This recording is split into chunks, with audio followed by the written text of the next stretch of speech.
Welcome to the Grinders Table, the podcast where we sit with C-suite executives and founders who are taking their industry by storm to figure out how you can build an exceptional career and business.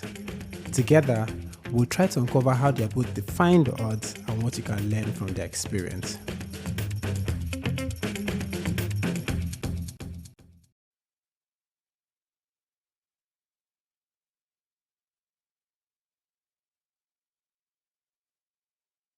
Today, we have an amazing person. Really, we have amazing people on the podcast, and today's guest is no different. In my usual fashion, I would let Oyin introduce herself. So, Oyin, who is Oyin? Oyin is a British-born Nigerian. I'm someone who is passionate about the power of community, about supporting talent to really reach its potential. Someone that's passionate about using innovation to make lives better, and generally passionate about seeing a better Africa in my lifetime. But professionally speaking, I've been a founder, I've been a wealth manager, and very briefly, I was a strategy consultant. So I started my career as a wealth manager at Goldman Sachs. I then spent a little bit of time in strategy consulting, where I helped build out the Africa practice for a European consulting firm. And I was a founder, where I launched and co-led a company for about 8 years. And that's all culminated into my current role, where I am a managing director at Techstars, where I invest in founders and essentially support them to be more successful. Just sounds like you've lived so many lives. So what in all this, different hats that you had to wear at different times in your career, which would you say was the most pivotal for you?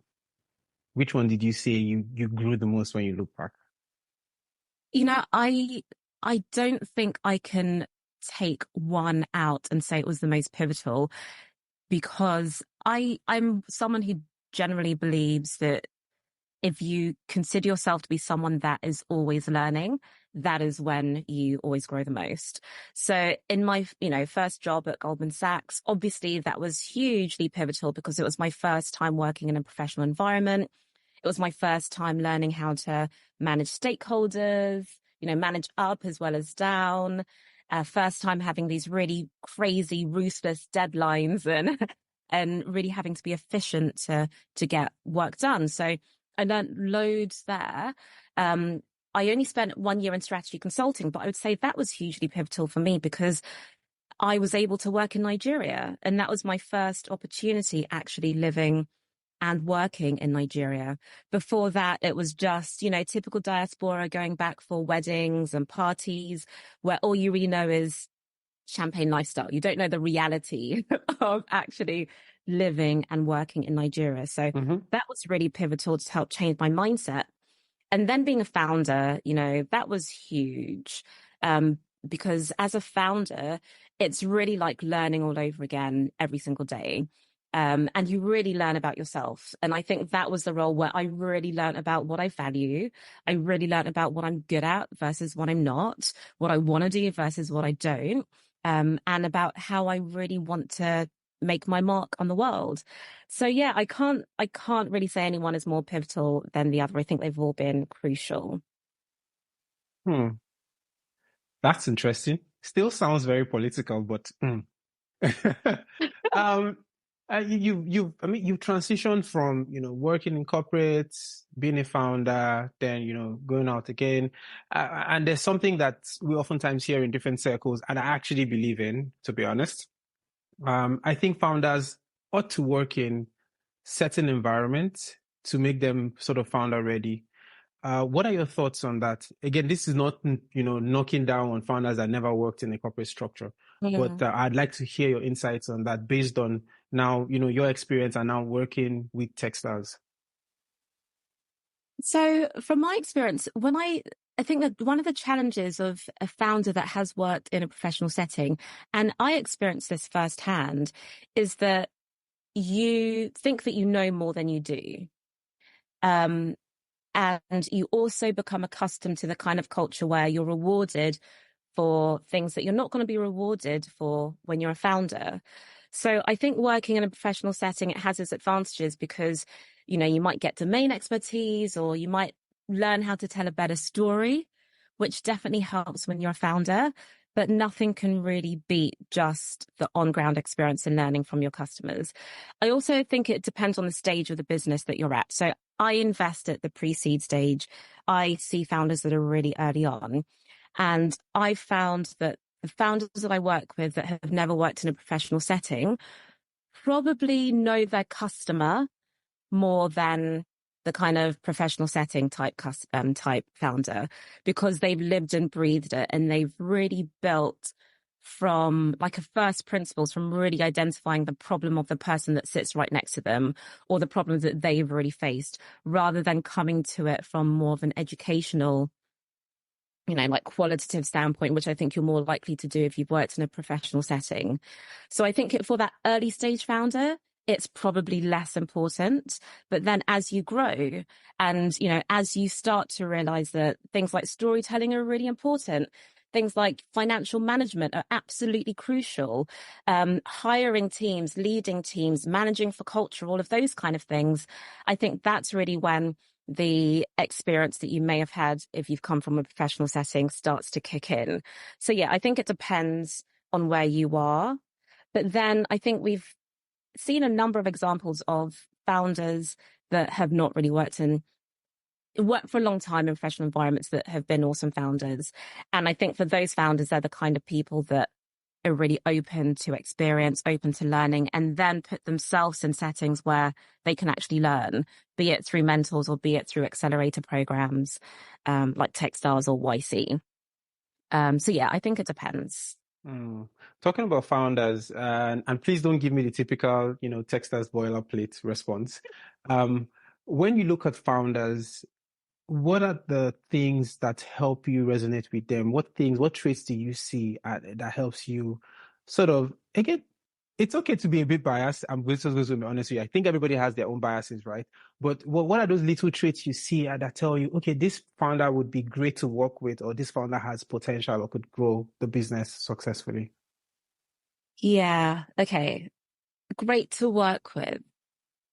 So I realized early on that I have a bias, and it's a bias that doesn't always work. So, and I'll say it quite frankly, because I'm, of the diaspora, because I have worked in these big international organizations, I came in assuming that if you had that, you would probably be the most qualified, I guess, to succeed. And I haven't actually found that always to be the case. So the founders that I love working with are ones where I resonate is where they're just genuinely passionate about what they're building, where you get on a call with them and they're teaching you something about their customer or about their market, where you're like, okay, this is cool. This is interesting. I didn't know this.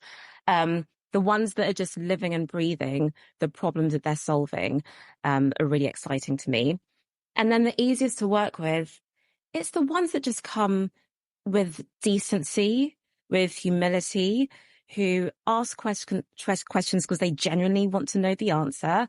I think because I've spent so much time in this kind of like talent space, I can spot a founder when they are just saying stuff because they know I want to hear it, or they are asking a question because they think, okay, now's the time when I have to ask a question. Let me make it sound really, really smart. So for me, it's just that, is that founder coming with like the authenticity, the realness? Do I feel like I can actually work with them because there's a level of transparency there? And then there's a piece which, quite frankly, is around likability. Do I get the sense from you where if I spend every day with you for 13 weeks, because that's what I do in my role is running the accelerator, I'm actually going to enjoy the process. I'm actually going to be able to have a frank conversation with you about your business, but we're also going to just about our family. And it's just going to feel like, okay, we are in it together. We're building this thing together. We are on the same side. I sometimes find that with founders, it almost feels like you're on a different side with them, or maybe they think you're on a different side, and that never works. So I'm looking for founders where it feels like, yeah, we're in this together. Hmm. A couple of episodes ago, I had a chat with Kola, ventures platform, and we talked about, investing in the nature of, investing in founders and ensuring that you're not investing in jerks. Mm. But we also know that the world tends to reward certain interesting sets of people. I wouldn't want to mention a name here, right? We know some really popular founders who have done extremely well, build global platforms that are not necessarily the best sets of people to work with. I'd like to hear your thoughts on that, because you touched on likability, Mm. right? What are your thoughts on that? So my thoughts on it come from the standpoint that I run an accelerator, right? So I'm not just investing in the founders, I'm spending 13 weeks with them, day in, day out, helping them build their business. It's a really tight relationship. And because we start with that foundation, the nature of the relationship continues to be quite tight after the program. So for me, I I don't want to invest in jerks because I just don't want to spend every day with you. Um, and it is something that I screen for, and it is something that I encourage the rest of my team to screen for. And, we have had situations where we've been on the fence with founders where we're like, this is a great business, but these founders are just not going to be a joy to work with, where we've decided we're not going to invest in them. Now, if you ask me if I was a Series A investor, would I take that same stance? I don't know. But given where I am, given that my role is really about working closely with the founder, I would agree with Collar in that no jerk policy. Have you ever had to work with a founder and he tells you point blank that he thinks you're wrong, that you don't know what you're talking about? No, I haven't. But I think that's probably because of my approach. Like, at the end of the day, no one knows the business better than the founder does. And I think it'd be wrong of any venture capitalist to assume otherwise. And that is the approach that I take when I speak to my founders. And I don't know, maybe it's because I've been a founder before. I think a lot of venture capitalists actually haven't. So I know firsthand that it doesn't matter what someone at the other hand side of the table tells me. It has to be it has to be weighed up against the reality that I know because I know my customer, I know my market. So when I'm speaking to founders, it's advice, it's suggestions, it's making recommendations, it's referring them to other people. I don't really take an approach of, look, you got to do X, Y, and Z. I take an approach of, have you thought about X, Y, and Z? And let's walk it through. Let's look for data points. Let's build a process to either validate this or say that it's wrong. Interesting approach.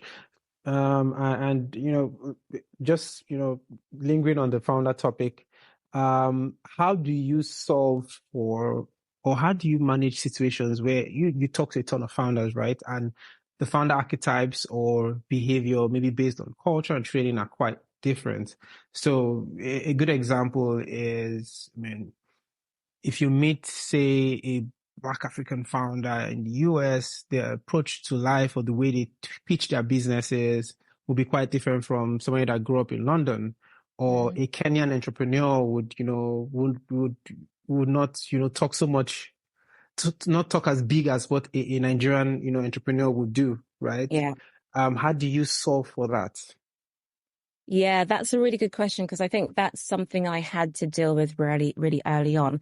Again, because I'm a Nigerian diasporan, when you grow up in a place like the UK and you've worked in professional settings, you know how to storytell. And I've definitely found with my founders that those that have worked in professional settings or they've been educated abroad or worked abroad, they can tell a good story, but it doesn't necessarily mean that they can build a good business. So I think what that means for me is that when I'm going into these conversations, it's really about breaking it down. So I can't rely on the founder to do a 5-minute pitch and then be able to make a judgment from that. I have to break it down into questions. You know, just tell me about the problem that you're solving and I let them talk. Just tell me about the customer and who they are, what they look like, why they value you, and then let them talk. Sometimes it means getting rid of some of that terminology that if you were a banker or if you grew up in America or if you're part of the Silicon Valley ecosystem, you're more likely to know versus an African founder that perhaps hasn't had that exposure is less likely to know.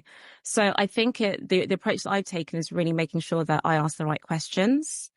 And then if a founder doesn't understand or I get the impression that that I'm using terminology they may not understand, then it's really my responsibility to speak in a language that they understand. Otherwise, it's on me if I've missed an awesome opportunity.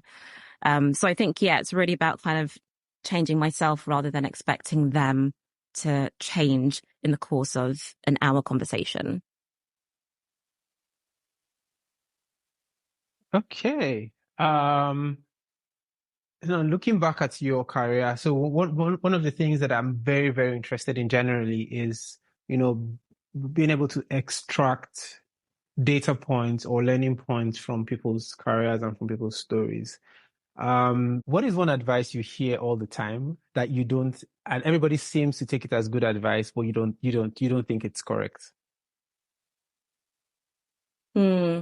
Um, Not that I don't think it's correct, but that I think that people don't really understand the meaning of it, and that's around networking. Um, yeah, I remember at Goldman Sachs when I was interning, they were like, network, network, network. What they say, your network is your net worth. And I remember there was this guy that I was interning with, and he took that to mean that he should meet everyone on the floor. So he literally went with a floor plan and arranged coffees with everyone.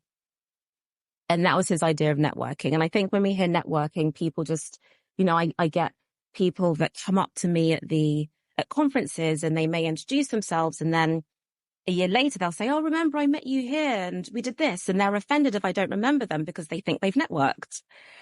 But that's not what networking is. And I think we kind of need to reframe that into, being intentional.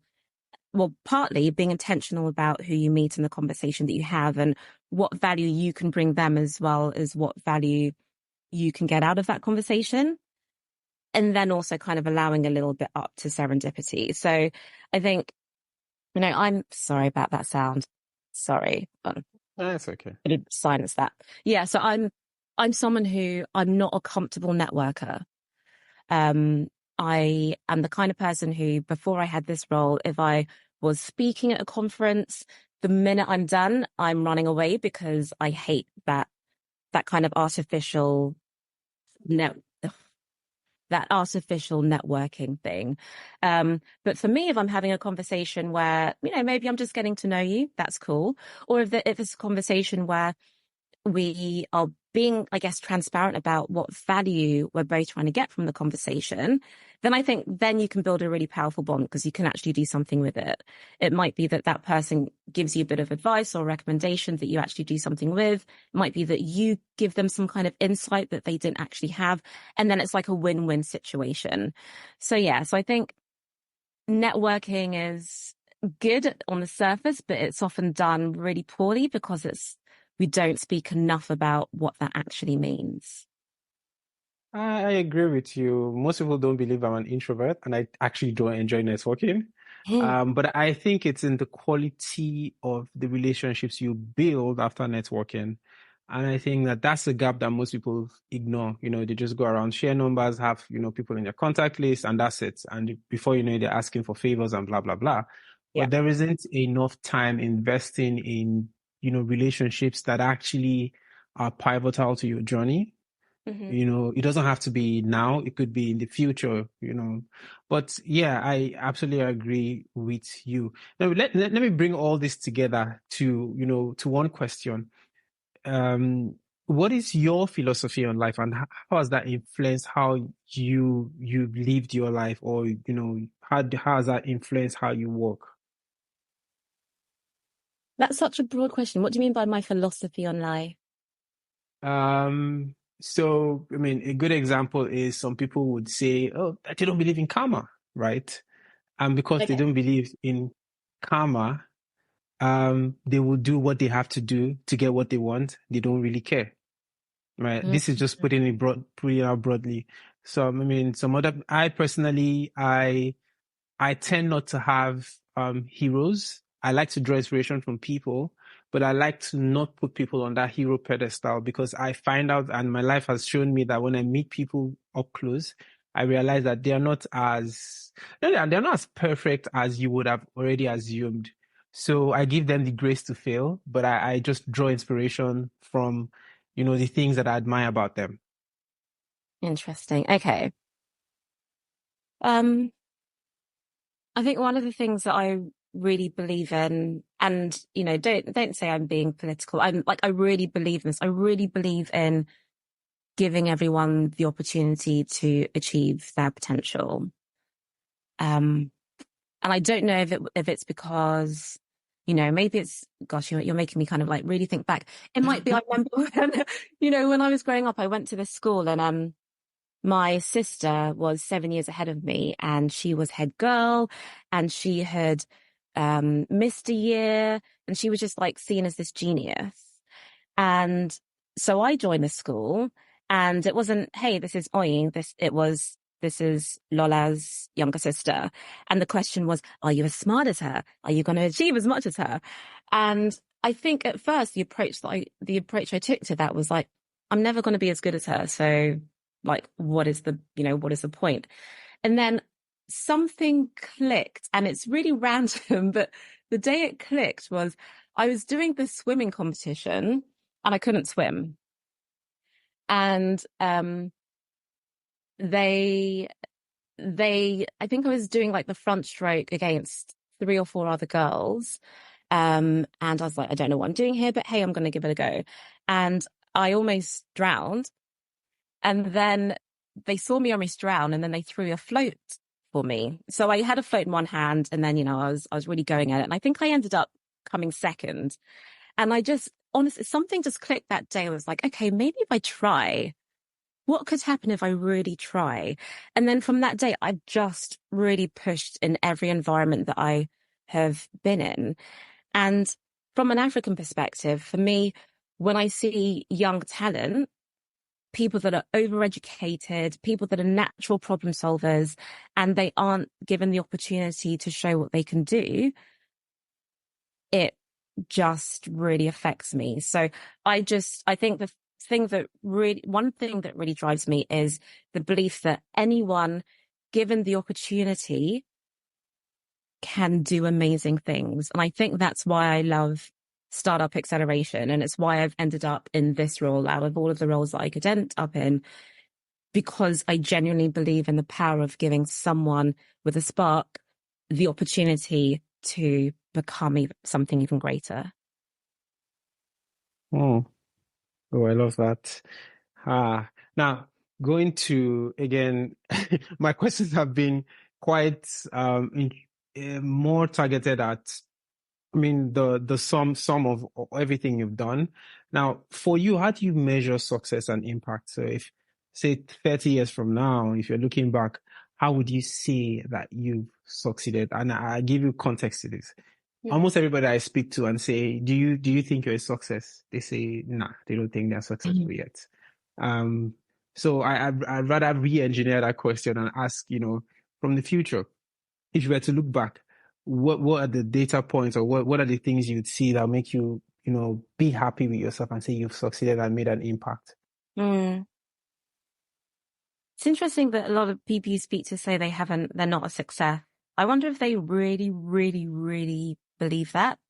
Because I can certainly look to certain things that I've done versus what I wanted to do 10, or where I thought I would be 10, 15, 20 years ago and say, yeah, I've achieved those certain things. So that's a success, that's tick, tick. And for me, I, I think it's important to think that way because it helps me count my blessings and it helps me actually remember how fortunate I am.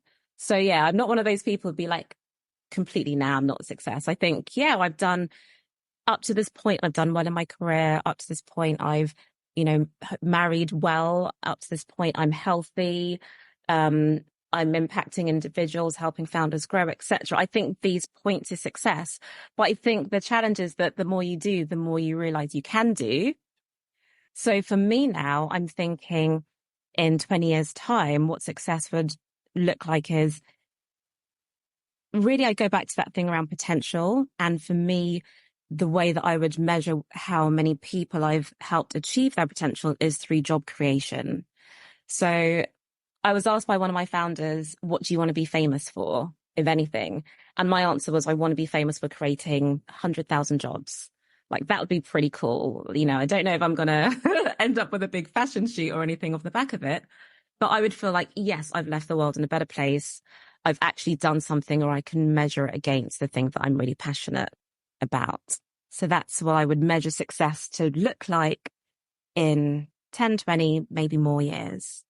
Yeah, I think that it's because for highly driven people, they it feels like they could achieve more or they could Yeah. do more. So every time they achieve something, they're already going on to the next goal and feeling like, oh my goodness, there's this, I've achieved one, but there are these other nine things that I chose to do that I haven't been able to succeed at yet. And they forget that, like you said, there are other wins that they have under their belt Mm, and just keep on driving and driving and driving and maybe eventually end up unhappy. I don't know.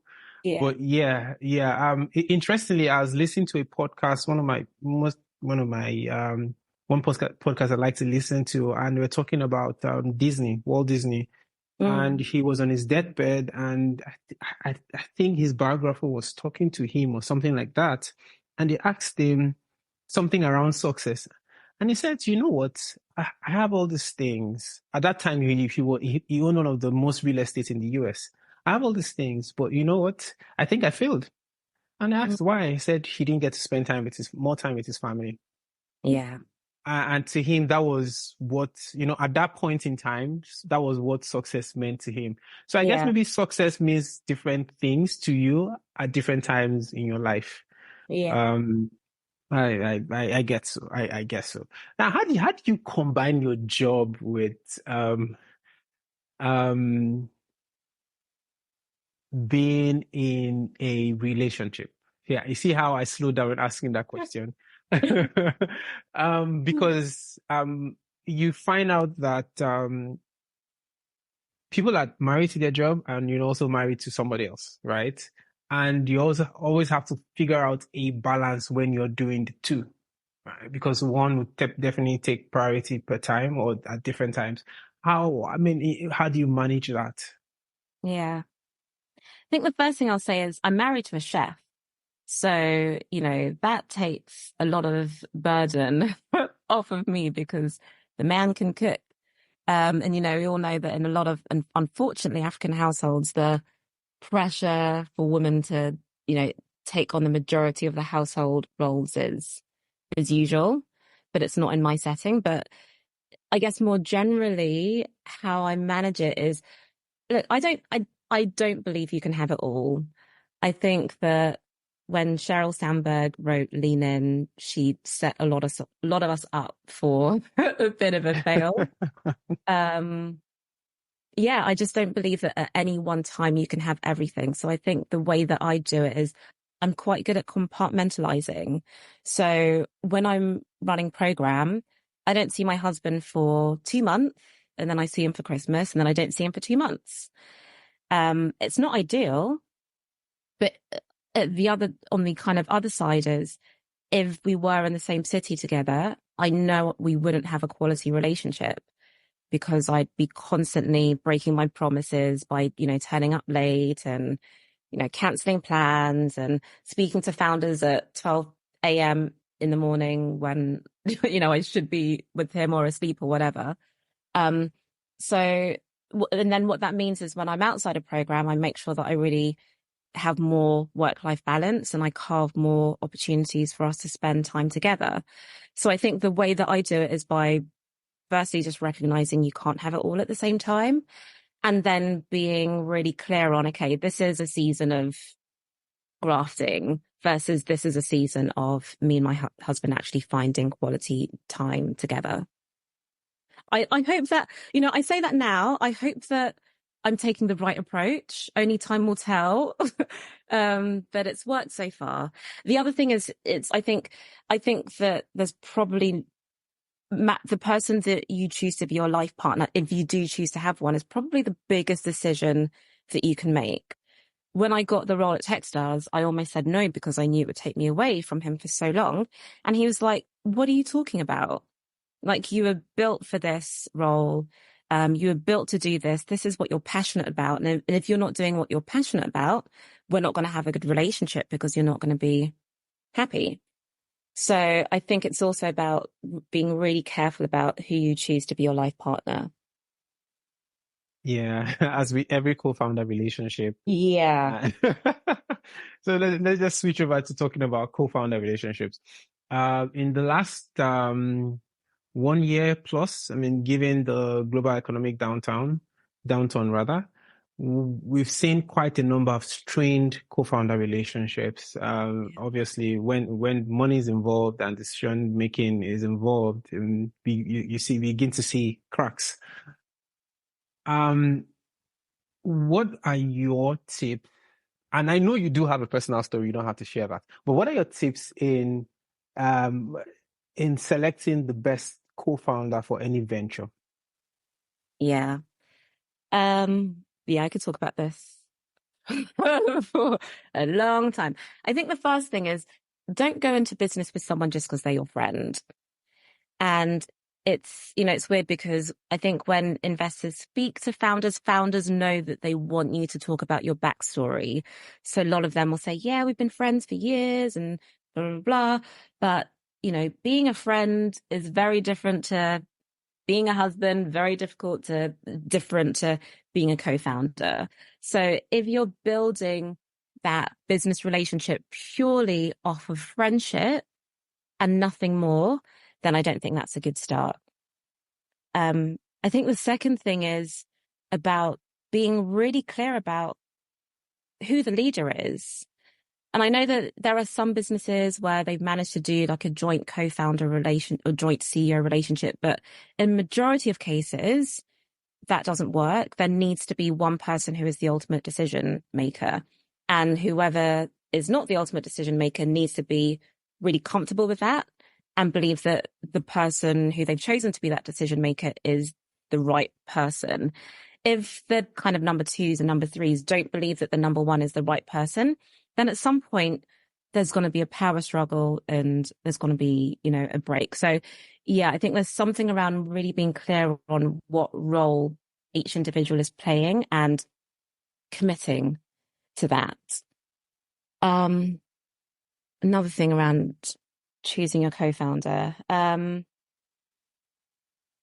think sometimes teams have too many co-founders, and I've certainly seen it where too many co-founders ends up in like decision paralysis. They're probably friends and they want everyone to be on the same page and smiling and happy at the decision that's being made. And then it just leads to a paralysis of decisions. And then the business doesn't grow as it should. And then at some point, you fail. I think the other thing, and this one's really hard, is but trying to have really honest conversations about what your values are. And, for some founders, they just want to build something for a lot of money. Other founders really want to make impact. Other founders, have this strategy of, I'm going to build this really quickly and then sell it in 5 years and then on to the next thing. Other founders want to do it for life, but having that really upfront conversation about why am I in it? What do I actually want to achieve from this? What does success look like? What does the end goal actually look like? I think not enough founders actually have that conversation because sometimes it can be uncomfortable to admit that you're really not on the same page. But yeah, it is like a marriage in the same way that in a marriage you should be probably talk about, do you want children and where do you want to live? Before you get married, I think co-founders need to be having that conversation about, look, what does this really look like for us before they start working together? And then I think the last Absolutely. piece is, sorry, just remember, is have a co-founder agreement in place. And again, I think when people build based on trust and based on friendship, they're less likely to just put everything on paper. Like, what is the nature of this relationship? You know, what does our vesting provision looks like? Who can make this decision? When do we need to both agree versus just the CEO? Like, just putting it all down on paper, taking friendship out of it and just thinking business is important. Yeah, you hit the nail on the head. Thank you so much for speaking with us on the Grinders Table podcast. In 30 seconds, I'm going to ask you, to rank fame, power, pleasure, and money into which is most important to you and which is the least important to you and why. Okay. So I think power is actually the most important to me. And it's it's because, and I might sound like one of those evil villains, but I think that power in the right hands can be huge. You know, I think there are so many things that have been achieved because power have been in the right hands. And I would like to think that the more power I have, the better I will use it and the better I will, actually make a positive change. So I think power comes as number one. And then number four is definitely fame. I'm an introvert. I'm not particularly comfortable with the attention that sometimes comes with, doing certain piece of work that I do. So yeah, fame would be number four. Thank you so much for spending the last 30, 40 minutes with us. Really appreciate it and have a great day. Thank you. Thanks for having me. That's all on today's episode of The Grinders Table, and thank you for listening. If you enjoyed this episode and you'd like to support the podcast, please share it with others, post about it on social media, or leave a rating and review. To catch all the latest from me, you can follow me on Instagram and Twitter at Monsieur OM. That's at Monsieur for Miss Time French OM. Thanks again, and I'll see you next time.